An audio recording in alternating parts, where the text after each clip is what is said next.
Digital media awards 2025 red കാർപ്പറ്റിലാണ് ഞാൻ നിൽക്കുന്നത്. എന്റെ കൂടെ ഒരു പുതിയ കപ്പിൾ ഇൻ ടൗൺ കൂടെ ഉണ്ട്.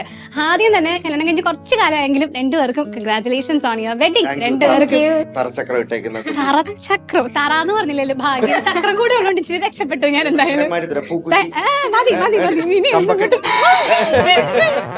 ഇവരെടുത്തിട്ട് പടക്കം കേട്ടോ അവസാനം. ഓക്കെ, അപ്പൊ എന്താണെങ്കിലും എനിക്ക് ഇങ്ങനത്തെ ഒരു ഇന്റർവ്യൂ അല്ല വേണ്ടേ. ചേട്ടൻ ഇവിടെ നിൽക്കുമ്പോ മറ്റേ നമ്മുടെ സിഗ്നേച്ചർ സാധനം ഹലോ ഗൈസ് പറഞ്ഞാൽ അങ്ങോട്ട് തുടങ്ങും. ഒരു പരിപാടി എന്നാലും തുടങ്ങിക്കോ.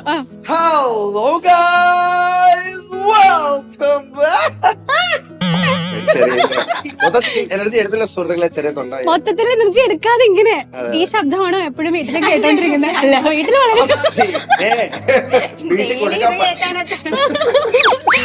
അപ്പൊ പുതിയൊരാളെ കൂടെ ലൈഫിൽ ഇപ്പൊ കിട്ടിയിരിക്കുകയാണ്. എന്തൊക്കെയാണ് മാറ്റങ്ങൾ ആള് ലൈഫിൽ വന്നതിന് ശേഷം? ലൈഫ് തന്നെ മൊത്തത്തില് ചേഞ്ച് ആവും. നമ്മൾ കല്യാണം കഴിയുമ്പോ നമുക്ക് എപ്പോഴും കൂട്ടുന്ന ഒരാളുണ്ട്, വിഷമങ്ങള് സന്തോഷങ്ങള് ഷെയർ ചെയ്യാൻ ഒരാളുണ്ട്.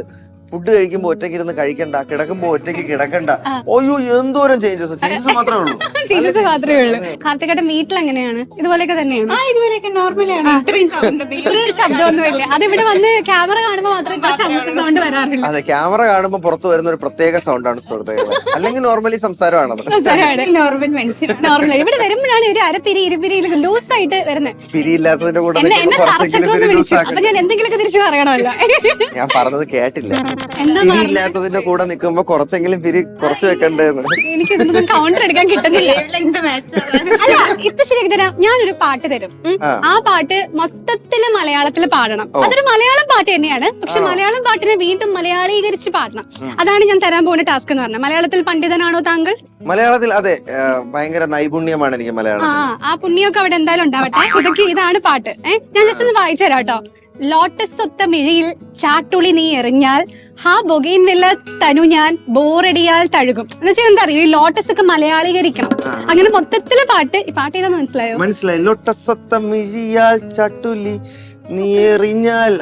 അപ്പൊ ഇതെല്ലാം മൊത്തത്തില് മലയാളത്തിൽ പറയണം. ബൊഗൈൻ വില്ലയുടെ മലയാളം എന്തിനാണ്? നൈപുണ്യമുള്ള ആളാണ് കേട്ടോ മലയാളം. ബൊഗൈൻ വില്ല കടലാസ്. കുട്ടിക്ക് ബുദ്ധിയുണ്ട്. താമരയൊത്ത മിഴിയാൽ ചാട്ടുളി നീ എറിഞ്ഞാൽ ആ കടലാസ് പൂ തന്നു ഞാൻ ബോറടിയുടെ മലയാളം ക്ഷമയില്ലായ്മ തഴുകും. പോവല്ലേ പോവല്ലേ മണ്ടിപ്പെണ്ണെ മയിലേ, അല്ല മയിലേ, എന്നോടൊന്നു ഉറങ്ങിക്കൂടെ കുയിലേ, ഓടിവാ കരളെ പെണ്ണാളെ പാടിവാ സ്നേഹഗാനം. ഓക്കെ, അപ്പൊ തെളിയിച്ചിരിക്കുന്നു ഒരു പരിധി വരെ നമ്മൾ മലയാളത്തിൽ നൈപുണ്യമൊക്കെ എടുത്ത ആളെ ഡിഗ്രി ഉണ്ട്. ഓക്കെ, ഇനി അവിടെ നിൽക്കുന്ന ഒരാൾക്ക് ഒരു ചെറിയ ടാസ്ക് എങ്കിലും കൊടുത്തില്ലെങ്കിൽ എനിക്ക് വലിയൊരു മനോവിഷമം ഉണ്ട് എന്നുള്ളത് കൊണ്ട് ഈ 1 തൊട്ട് 10 വരെ എണ്ണ അറിയാമല്ലോ. 10 തൊട്ട് 1 വരെ എണ്ണാൻ പറ്റുമോ? പെട്ടെന്ന് പെട്ടെന്ന് എനിക്ക് 1 2 3 സ്റ്റാർട്ട്. 19 8 7 6 5 4 3 2 1 ഒപ്പിച്ചു. Made for each other. അതാണ് പെർഫെക്റ്റ് കപ്പിൾ. അതാണ്. എന്താണെങ്കിലും ഒരിക്കൽ കൂടി രണ്ടുപേർക്കും congratulations. Best life style blogger അവാർഡാണ് കിട്ടിയിരിക്കുന്നത്. ഓക്കെ, നമ്മുടെ അമൃത ടിവി അമൃത ടിവിയിലെ ഏത് പ്രോഗ്രാമാണ് ഏറ്റവും ഇഷ്ടം ചോദിച്ചാൽ എന്ത് പറയും? എനിക്ക് നമ്മുടെ പാർവതി ശരത് ഒക്കെ ഉള്ള ഒരു പ്രോഗ്രാം ഇല്ലേ, സൂപ്പർ സ്റ്റാർ. അത് ആക്ച്വലി എനിക്ക് ഇഷ്ടമാണ്. ടിവി പെർസെ എപ്പോഴും കാണാൻ പറ്റില്ലെങ്കിൽ സോഷ്യൽ മീഡിയയിൽ അവിടെ ഫോണിൽ നമുക്ക് വീഡിയോ എല്ലാം കിട്ടാറുണ്ട്. അതെ കാണാറുണ്ട്. അപ്പൊ അത് ഇഷ്ടമാണ്. അതിൽ പാർവതിനെ പ്രാങ്ക് ചെയ്യണതും കരയിപ്പിക്കുന്നതും. അതെ, എനിക്ക് പാവം തോന്നി. പാവം കൊച്ചു. എന്താ നിങ്ങളൊക്കെ കാണിക്കുന്നത്? ഒരു കൊച്ചിന്റെ അടുത്ത് കാണിക്കാൻ പറ്റിയ കാര്യമാണോ ഫ്ലോർ? ഞാനിപ്പോ വന്നതേ ഉള്ളൂ, ഞാനൊന്നും അറിഞ്ഞിട്ടില്ല.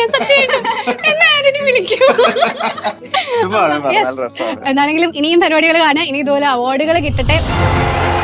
The most popular lifestyle blogger, Karthik Surya.